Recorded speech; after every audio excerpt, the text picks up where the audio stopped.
I met Commander Rozman and his partner, Lieutenant Colonel Scott Smithson, as we were lecturers on the same event at the first Forum on Foreign Affairs, Innovation and Development for the 21st Century, past November 2021 in Marbella, here in Spain. Tonight, Bryan, as he has told me to call him Bryan, simply Bryan, joins us in a fascinating conversation regarding the ongoing conflict between Russia and Ukraine.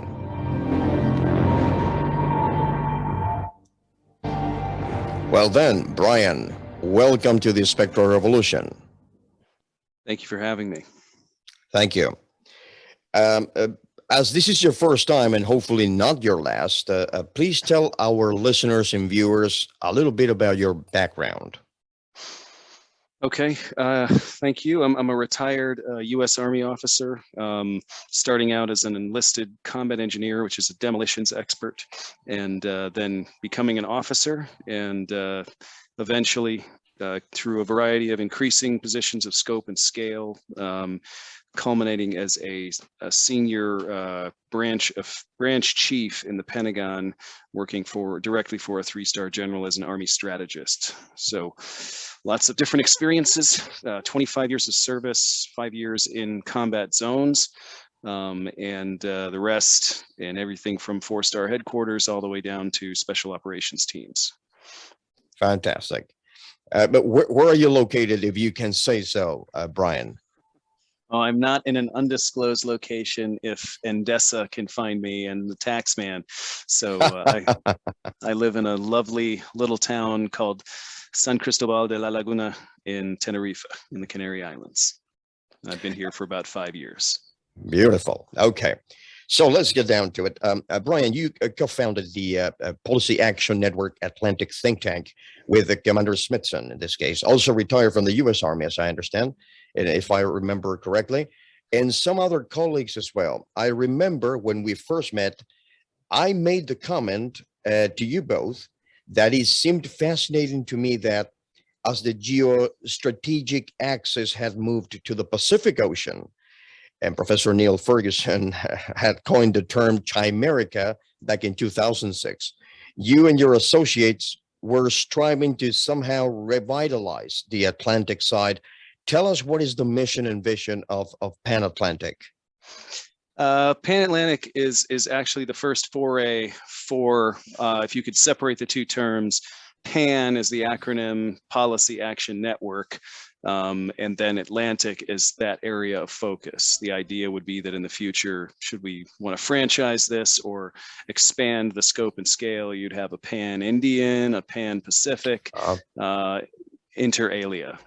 So that the idea, the key, the operating concept is that it is a network. It is not a traditional think tank like CNAS or CSIS in Washington DC with a huge endowment and a $10.8 million office building, and just doing this cycle of talks and publications and bringing old government officials in to staff the organization and then cycling them back into government afterwards. We are a network of professionals, both in and out of public service, on the political and military space. So people in reasonably high levels of authority and position who have learned enough to be dangerous, I guess, but also have the freedom of movement to speak smartly. So as a network, that is sort of a loose confederation of people that I've been cultivating, that Scott has been cultivating, that kind of circle or are in the orbit of our Army strategist time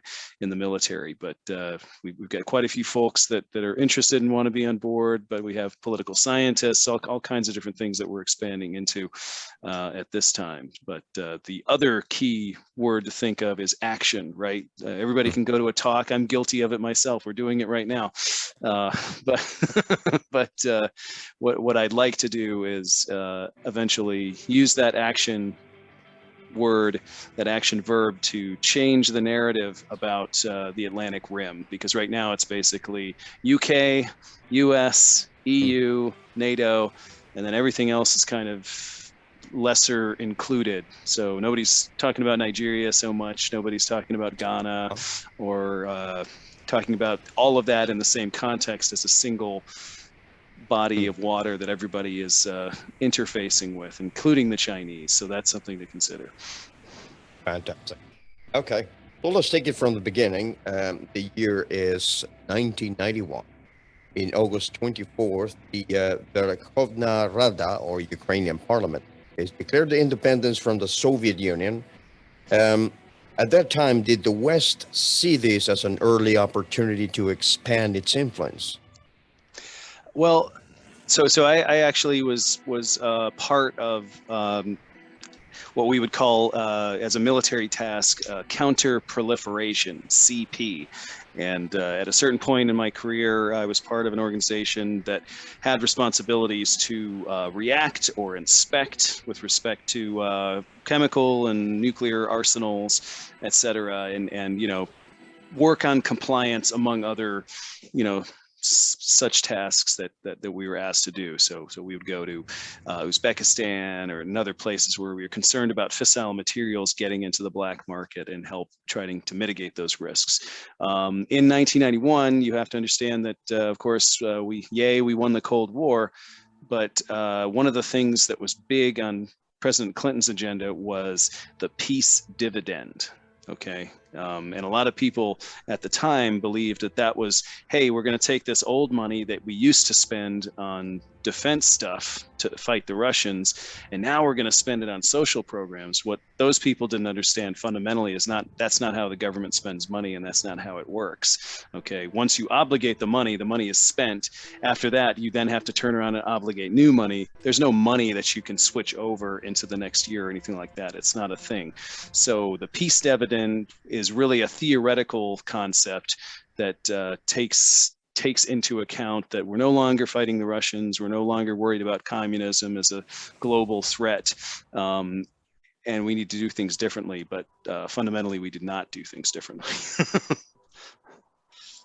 We didn't change much at all. Indeed. Okay. So although the conflict started in the case of Russia versus Ukraine, although the conflict started in 2014, it seemed it all started back in 2010 when Viktor Yanukovych was elected as president, and until Petro Poroshenko was elected in 2014. Tell us what changed inside Ukraine within that 4-year period.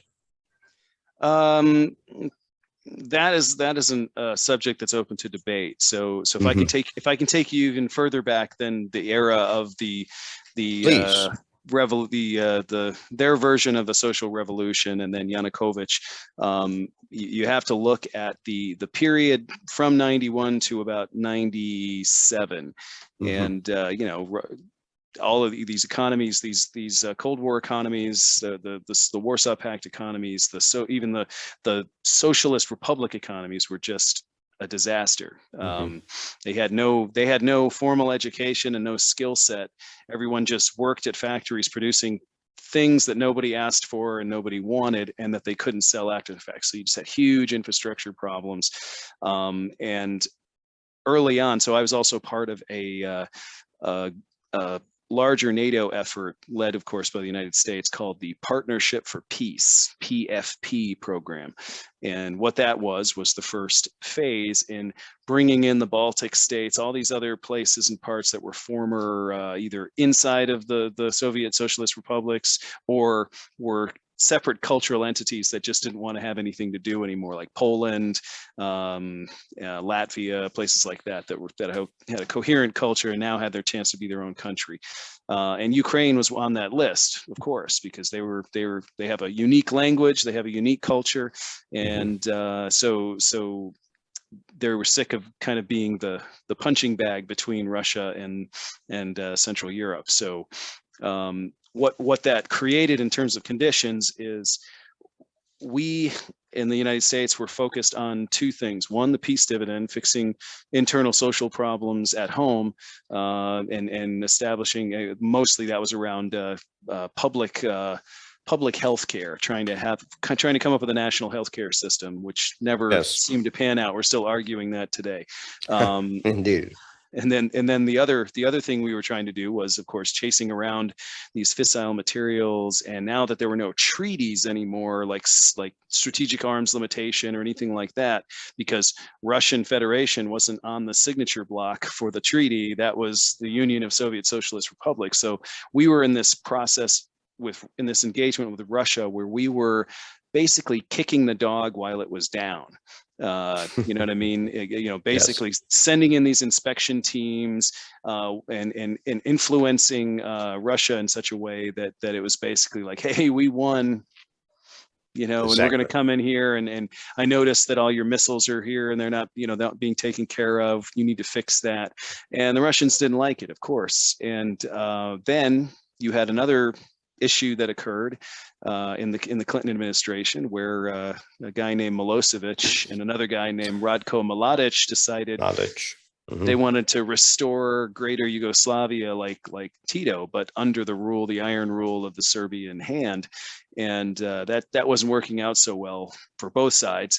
And so we decided to get involved because the UN PROFOR mission was not really delivering on what it had intended to do after the Srebrenica massacre. That was kind of the springboard to get us to the Dayton Accords. And so when we got that agreement, and then we had to go into Yugoslavia, these are good Slavic allies, traditional allies, all the way back to the time when the Black Hand shot the Archduke. So these are people that write and read in Cyrillic. They're culturally aligned, religiously aligned, and so Russia wanted to play a key part in that. And so we kind of made some concessions. One of those being Ukraine. We'll put them at the bottom of the list for transition into NATO, and we'll invite you to come play in the task force that will go into Bosnia. So they sent an airborne. They called it a brigade, but it was really a battalion, and that was like all they could kind of afford to do back then. They were really just hurting for cash, and but it was more of a public relations thing, and we made that sacrifice. Then you have the evolution of Putin coming out of St. Petersburg, and then going to eventually involving himself in making himself indispensable to Yeltsin in Moscow. And just kind of by accident, if you ever read any of the books about him, he just kind of rose to the top, and he was kind of like a Cardinal Richelieu, the Eminence Grise, whispering in people's ears. And when Yeltsin died relatively suddenly, he was kind of the last man standing. And from that point forward, Putin has been actively sort of moving in the direction of restoring the old glory, maybe not of the Soviet Socialist republics, but maybe of more like the online of the imperial Russia, and you see that in the iconography that he's reestablished, all the double-headed eagle, all that stuff, the scepter and the globe. So that is in his mind. And of course, the Ukraine has always been a jewel in the eye of Russia historically, because Catherine the Great sent this guy named Potemkin down to the Ukraine to colonize it for Russia and get all the way to Sebastopol. They lost a lot of blood and treasure, but they were ultimately successful. And even so, the Ukrainians still resented it. So there's a lot of tension. So now as Putin is consolidating his power until you get to the 2000s. Everything was sort of still in a sort of stasis. No one was really doing anything. But then you insert 9/11, and then now we need overflight access and support over Russian territory and closely aligned former Soviet Socialist republics like Uzbekistan and Kazakhstan, which Kazakhstan to this day is still one of the most totalitarian countries in the world. Run by a former apparatchik of the Soviet Union. So if you think of all of this together, we've made a lot of sacrifices that has basically allowed Putin to just do stuff and accumulate wealth, accumulate influence and power. This latest pipeline thing is another additive part. But by the time you get to the what do they call it, the Orange Revolution, you're looking at the point where they decided to have a democratic process. They got rid of the woman who was basically just fleecing the country for her own personal gain, and then you get Yanukovych in there. The arms of Putin, the fingers of Putin, whether overt or covert sorts of penetration into the Ukrainian government had very quickly was well in place, well insulated, all across layers of the government, and the country was very poor and very weak, and so anybody that brought them money, sure, will help. Exactly. So by the time you get to Yanukovych, the wolf had already had its jaws on the neck of the sheep. So. Wow. Well, by the way, you mentioned Cardinal Richelieu. We had Cardinal Cisneros here in Spain, so just about. Wasn't it Catherine the Great who said that the only way of defending Russia's or the Russian Empire's borders was to expand them? Was that the case? Yeah. So that's.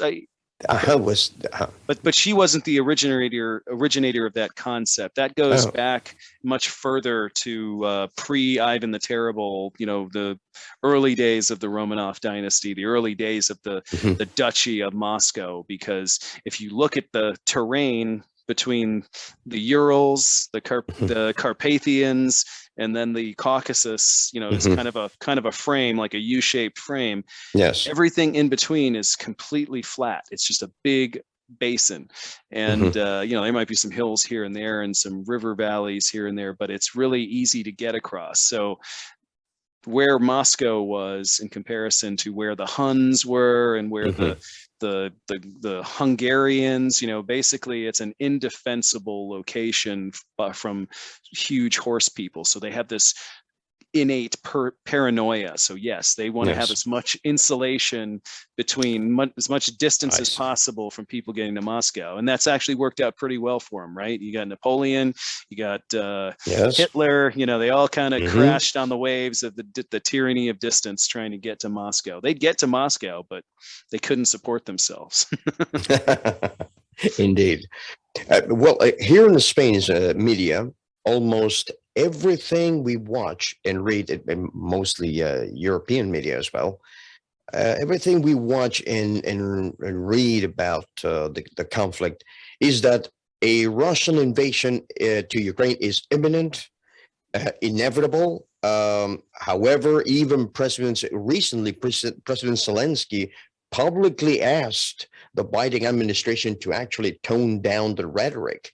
Is there a clear and present danger of a major conflict in Eastern Europe? And if that's the case, if that would be the case, what could be the consequences? Well, I think we'll start with the first part of the question, which is that there used to be a very easy way to the balance of power between the democratic West and the communist East used to have this very meticulous calculus, and we called it indicators and warnings. And there was this it was almost a very systematized approach to what technology they were developing, how many tanks they were producing, how many aircraft they were taking out of hangars. And, we had this system in place that was so refined and elaborate that we'd been developing since the 1950s and had really gotten to sort of perfection by the end of the 80s. And they had the same thing. They kind of, there are assumptions built into this, but we had this sort of thing. Okay, well, you do this, and then we do this, and then you do this, and then we do this, and so it kind of limited our ability. We could see what the other was doing better than we can now. So it's very, very difficult for us to systematize indicators and warnings. So there's definitely a high dependence on intelligence in terms of what we call signal intelligence. Listening to what people are saying, and that signal intelligence also goes into computers. And observing what people are doing with different technology on the internet. But it's very hard to understand specifically what the intent is. And because at this point it's erratic, you know, we were kind of knocked on our heels and uninterested in the first push into the Ukraine, that first invasion into Sebastopol and then the Crimea. We really just kind of were like, okay. And Ukraine at that time was completely unprepared. And it was something that just, you know, we learned a lot, though. We got a lot of good intelligence out of that campaign, and so did the Ukraine. And we have been helping them reconstruct their military and of course funding it, and all kinds of other countries have supplied them with different equipment and technologies to make their forces a little more lethal, a little more prepared. But in this case, the likelihood that a conflict is imminent is obvious. It is, yes, indeed. There is no logical excuse for someone to camp, you know, enough equipment for 180,000 people in a perfect arc, completely surrounding all the important parts in the Ukraine. It's self-evident. It's not a military exercise of any rational explanation. It's provocative. It's poorly explained, and you're spot on the other side of this, that the narrative, because we don't have this perfect system that we used to have to kind of get those good indicators and warnings, we rely heavily on at least the public and then parts of the government, congressmen and senators who pay attention to social media and pay attention to what the news is saying. That creates this sort of diffusion of that indicators and warnings. So diffusion and confusion, this stuff doesn't really, it creates an atmosphere where, yes, they're pumping a lot of energy into the system that probably doesn't need to be there, and it's making it difficult for diplomatic channels to address and answer, you know, the specific needs. But you know, when you look at this as a larger point to consider, most times when things like this happen in a totalitarian country, a country where there's a strong man in the top and he runs everything, the problem is usually a domestic problem.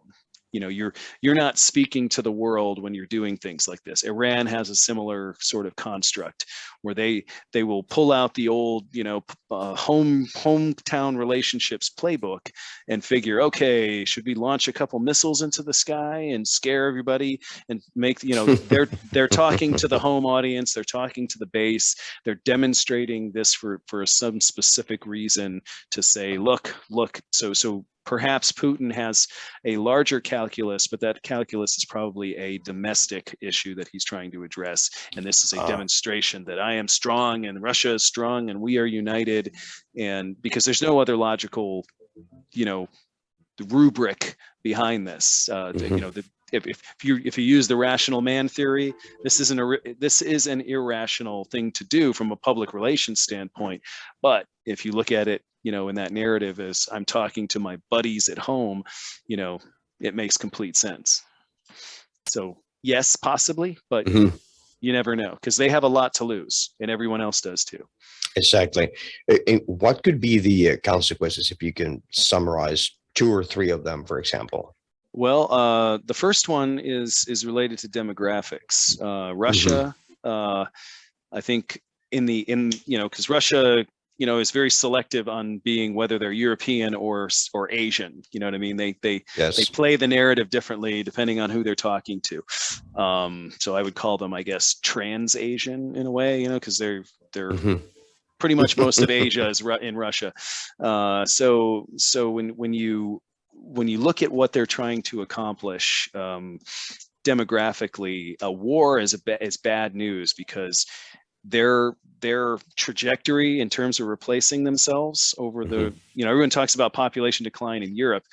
Russia, Poland, Iran, those countries have significant problems where, you know, a lot of European countries and the developed world, you know, they've had time to adjust to sort of the, you know, women going from having 8 kids to having 2 or no kids. You know, that's happened over decades. Whereas in these more traditional societies, it's one generation had 8, the next generation's having none.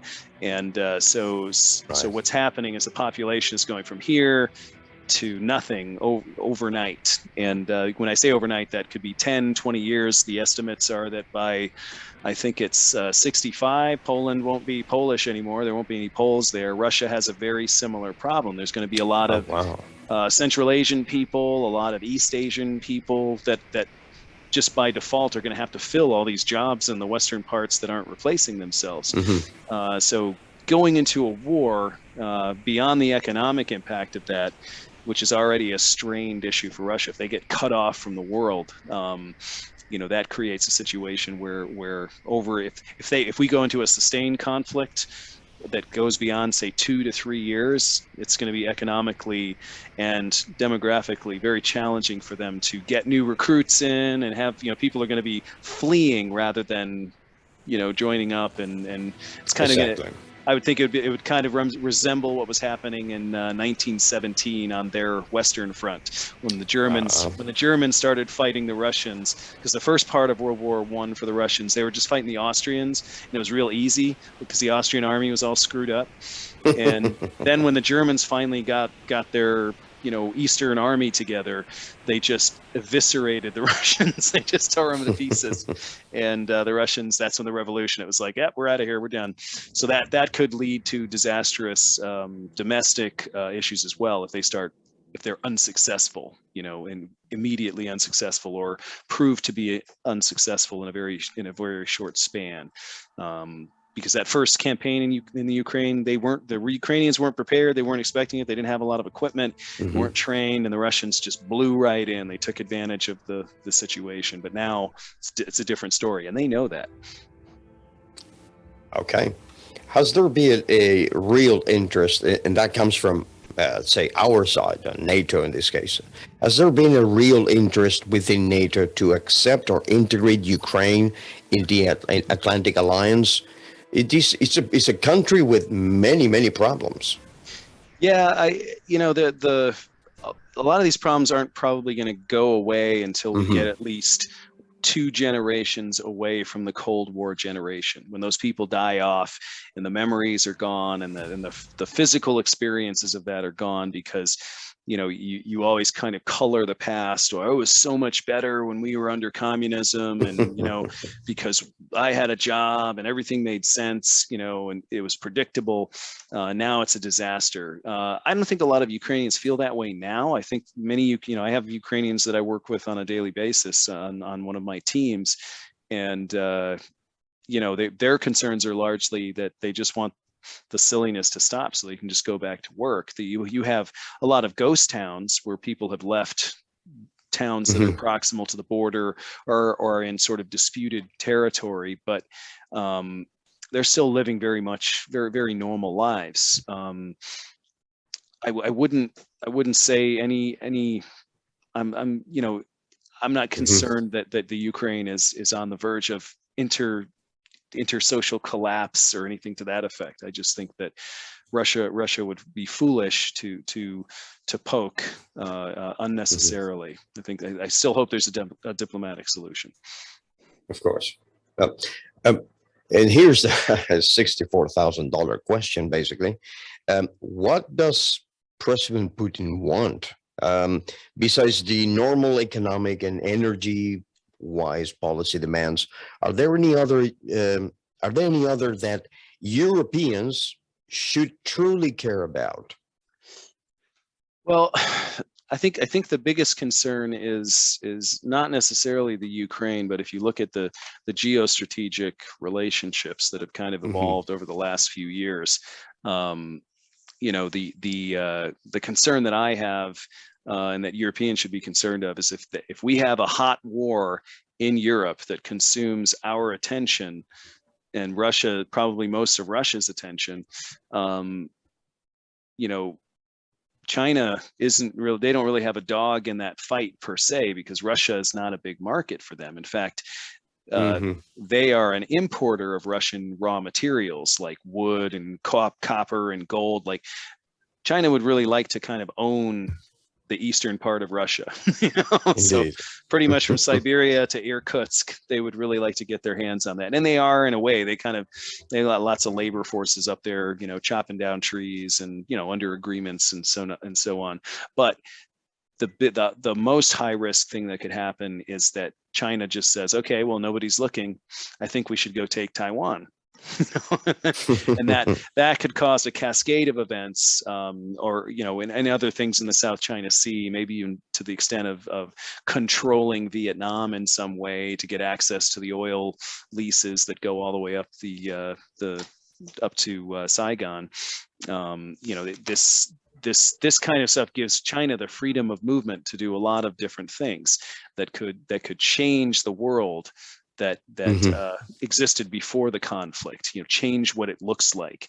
And we really wouldn't be able to do anything about it because we would be consuming assets and manpower and mental energy in this thing. We really don't have the capacity. We used to have the capacity to fight two wars on one war on two fronts. We had that ability. We don't really have that ability anymore. So if we get sucked into one thing, we're really kind of left with our back end out in the open. And that's a concern, because then if China starts to do something, well, then India will feel threatened, and then you may just have an escalation of affairs, kind of like what happened with World War I. They call it the sleepwalkers, where everybody just started, well, if he's mobilizing, I'm going to start mobilizing. And then they just eventually, it was just all these huge armies just kind of colliding with each other in their sleep, and then just slaughtering everybody. So we don't want to get anywhere near that. Frankly, it would be ugly, especially if nukes got involved. Then it would be a very strange place. It would be. It was 1989 when the Berlin Wall fell, basically. I was 16 years old. I was thinking, winds of change, if I remember correctly. Are we looking at an Iron Curtain 2.0, Bryan? I don't think so. Like I said, I don't think that Russia has the juice to what I mean by the juice. Yes. Say somebody's got the juice. Like, they don't have the power, the staying power, both militarily and economically, and then demographically by extension, to sustain a conflict like this. They would lose. They have the most to lose. So, I think my assessment is that this is posturing, but this could turn out to be a good thing, because if Putin loses, Putin's gone.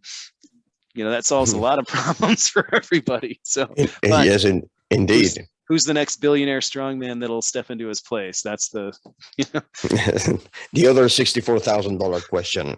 Okay, so there is another power rising in the east, and that would be China, and that's probably one of the subject matters you are invited, of course, to come back any other time and talk about that, because I remember back in November 2021 in Marbella, you and Lieutenant Colonel Smithson spoke about China, and that was very, very interesting indeed.